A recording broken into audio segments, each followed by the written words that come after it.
Hey y'all, okay, so we're gonna talk about black gay representation in media really briefly. It's always been important to me. From the time that I was a young kid looking for affirmation in media, I found it. I found it on Sesame Street looking at Bert and Ernie because they were two men who'd been living with each other for like 25 years and they were orange and yellow. So they were people of color and they was fucking. That was affirmation for me. And then as I got into young adulthood, I looked more. And thankfully, I think we remember when we were all able to finally find it, see it on a big screen with films like Punks and Dirty Laundry and D.O. Chronicles and being able to sit down with your friends and sneak and watch every Wednesday Noah's Ark. Like that was affirming.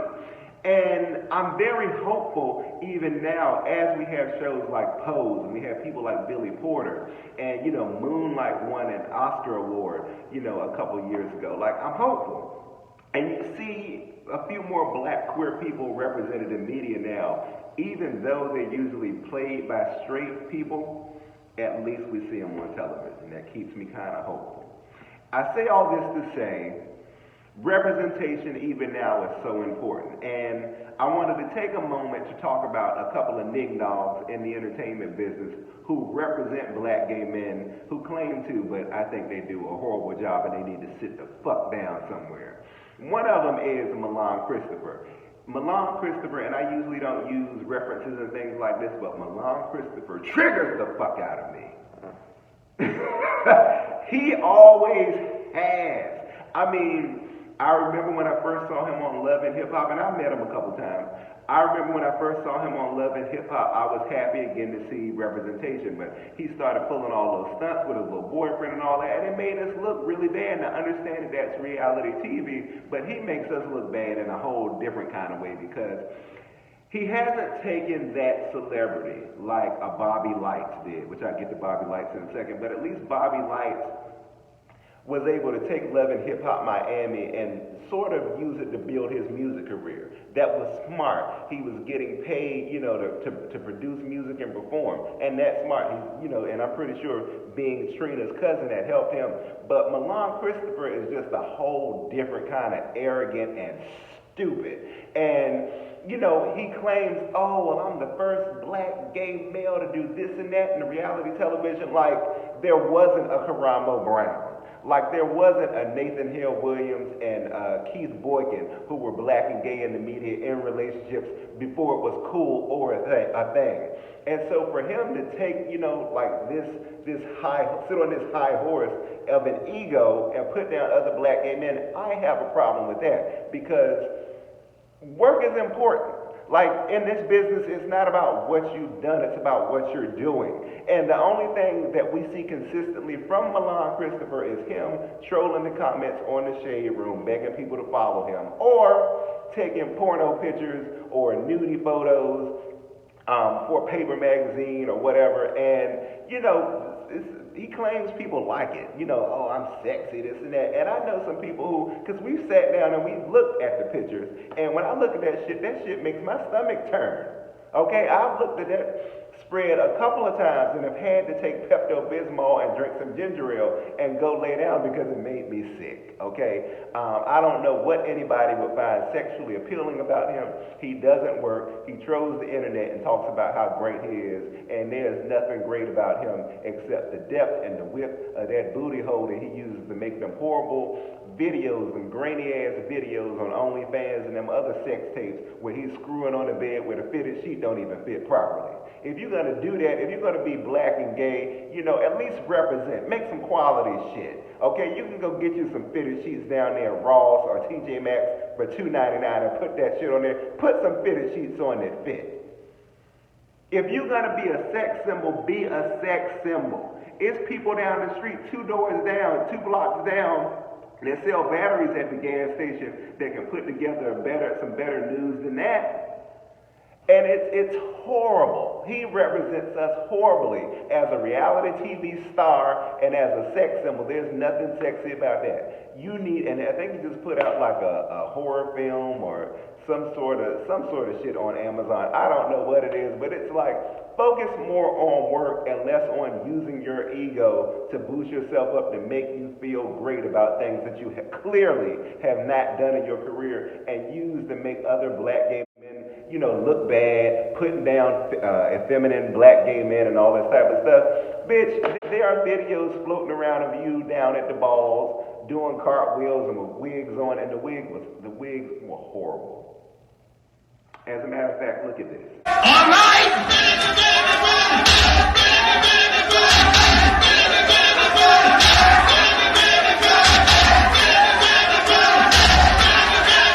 Move back! Cut the music, cut the music, cut the music, cut the music, cut the music. Hands up! Move back!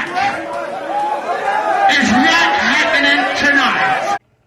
But you on the internet talking bad about black gay men, how black gay men, carry themselves on red carpets and stuff, which to me, I looked at it as some low-key shade to Billy Porter, because Billy Porter be showing up doing his thing.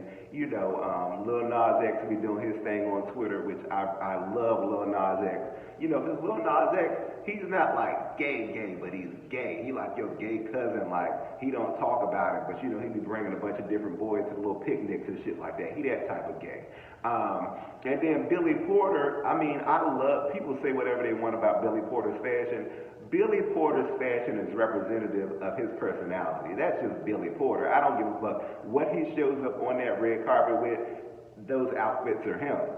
And so to me, it's like Milan Christopher, he gets jealous of other black gay men in media who've gotten a little bit further, which that's not what it's about. It's about like owning your own journey and being happy for other black gay men. Because it's hard to be a black gay man in this business. And, with people like you running around doing these horrible ass pornos and shit like that, talking shit about other black gay men, on the internet, it makes it a lot harder, and it makes people not like you. And we've had this exchange online, and when I see you again, I will tell you to your face.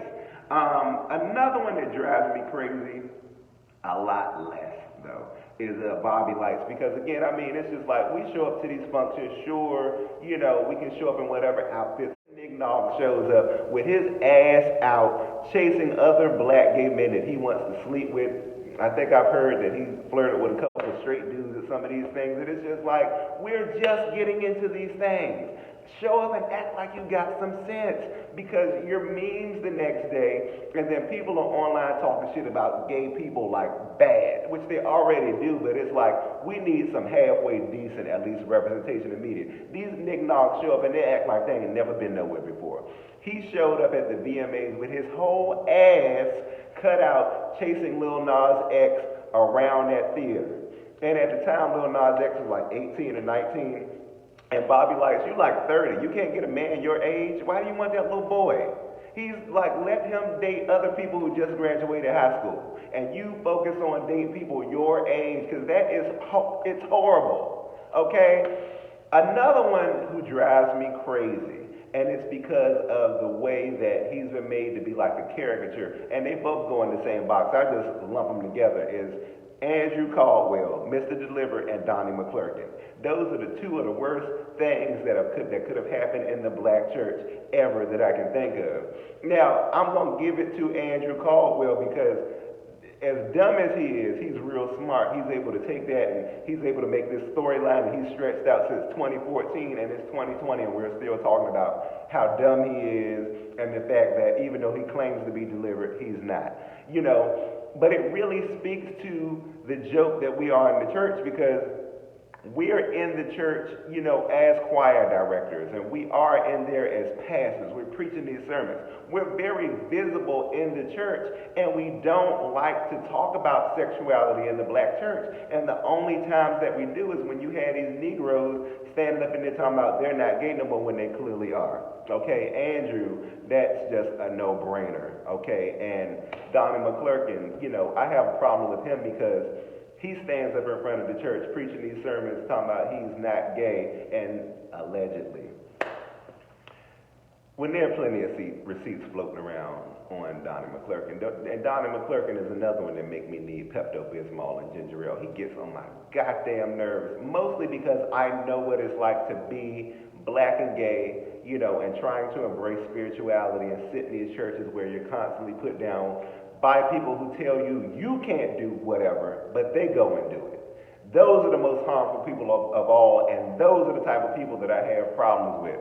I just wanted to talk about those four very briefly. I could go on and on, but I also do want to give props to black gay men in media who strive every day, to represent us well and create quality work and not make us look like fools and caricatures, especially like Milan Christopher and these other fools that are out here running around who, the verdict is still out on Saucy Santana too, but I watch him at least again. I think he's cute. I think he does good work, but the verdict is still out because even when he got shot, he was out there in that parking lot acting like a fool.